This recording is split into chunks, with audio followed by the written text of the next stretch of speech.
Good morning and welcome back to our kitchen. I'm Stephanie and this is Chef Julie. We're two of Festival's registered dietitians. This morning, we're joining you with a crock pot potato soup recipe. Yes, and this is loaded baked potato crock pot soup, so it's going to be extra yummy. So we are going to start with, I have my crock pot all heated up here, and it's really simple. We're taking a baked potato. So this was just the normal russet baking potatoes that you can get in the big bag. Okay. And Those are typically on sale. That's awesome. They are. And I made baked potatoes last night, and I just made some extras because I knew I was going to make this soup.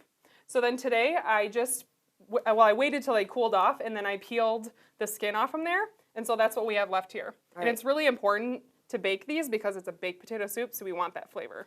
And the flavor of the potato actually does change. That's one of the things I don't know if everybody realizes as you bake it. But when you take the skin off, is that a lot easier to do after they're cooked? Yes, it's way easier, so you don't have to use the peeler or anything. It's just going to peel right off. Okay. And it's obviously a good idea to wait till they're cooled so that you don't burn yourself. I would be the person to do that. Before you move on, I see that you sprayed this first. I did. Yes, because then when you go to clean it, it's not such a mess. Makes a lot of sense. So just regular cooking spray. Okay. And then some garlic. Okay. You can't have potato soup without garlic. Right. So now that, again, was not something that you chopped up. You just bought the garlic in the produce department. I did. So it was already chopped for me. Makes Garlic life always easier. smells so good. It does. It makes the whole kitchen smell amazing. These are chopped and sautéed onions, so just in a little bit of olive oil or canola oil. And the reason why I do that is to create more flavor. So the onion, if we just threw raw onions in there, it might create too much of an oniony flavor in our soup. This way, we're just getting a nice, soup. Right. Definitely don't want that. This way, we're just getting a nice added flavor to our soup with these caramelized onions. Okay. So there's that. And then we put in chicken broth. And for this, the reason why it's so important to use a broth is because you're creating more flavor right from the get-go instead of having to later go back and add more flavor, which is what would happen if you used water. Okay, so that was just broth out that was pre-made, or did you use green cubes? You know, it was actually just pre-made. I bought a carton of the low-sodium broth. And if you wanted to, you could use like the vegetable, or if you did have bouillon at home and wanted to mix that with hot water, you could use that too. All right, lots of options. Always lots of options. So we're going to go ahead and just kind of stir this up. And then what we want to do is let this cook for 4 hours on high or 8 hours on low. So depending on how much time you have or what you're doing that day, you can kind of improvise. I like that. So you could speed it up if you didn't have the full 8 hours. Yes, exactly. Just crank it up to high. Okay. So that's that. And then today we don't have 8 hours. Or 4 for that matter. Or 4. So we're going to pretend like it's 4 hours later and we have this cooking on high. And then we need to crank that up, make sure it's on high, and then we're going to add in some milk. This is 1%. You could use skim or 2%, whatever you had at home. Okay, so I assume if you have a higher fat content, it will just be a little bit richer soup? Exactly. Okay.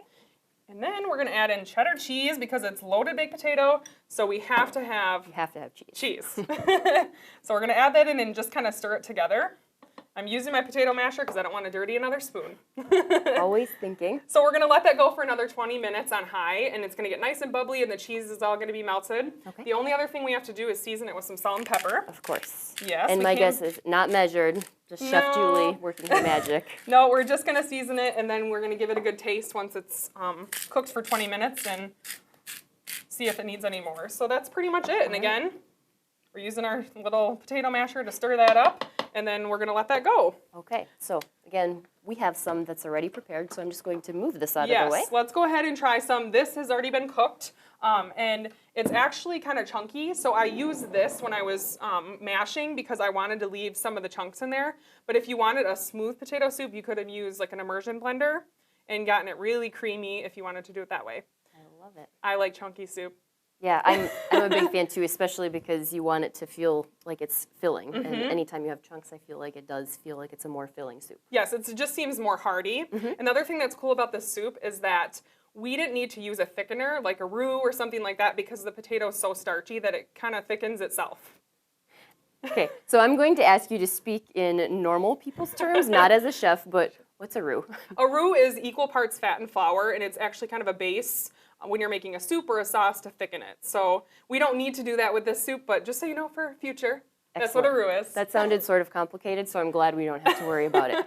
All right, time for toppings. Toppings. We have to have toppings when we have loaded baked potato soup, and these are pretty traditional. So I'm going to start with some cheese. I know we have cheese in there, but we want a little bit on top. So I'm going to give us each a little bit of that.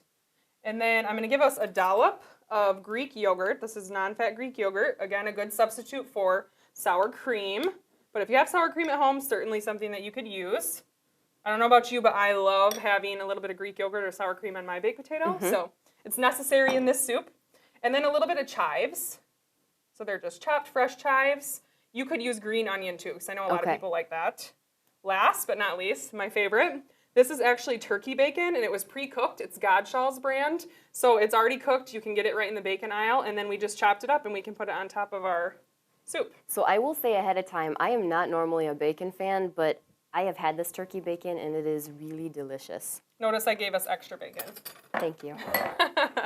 So let's go ahead and give this a try. I don't know about you, but I think that looks beautiful. It looks just absolutely awesome. Yeah, so we're going to take a little bite here.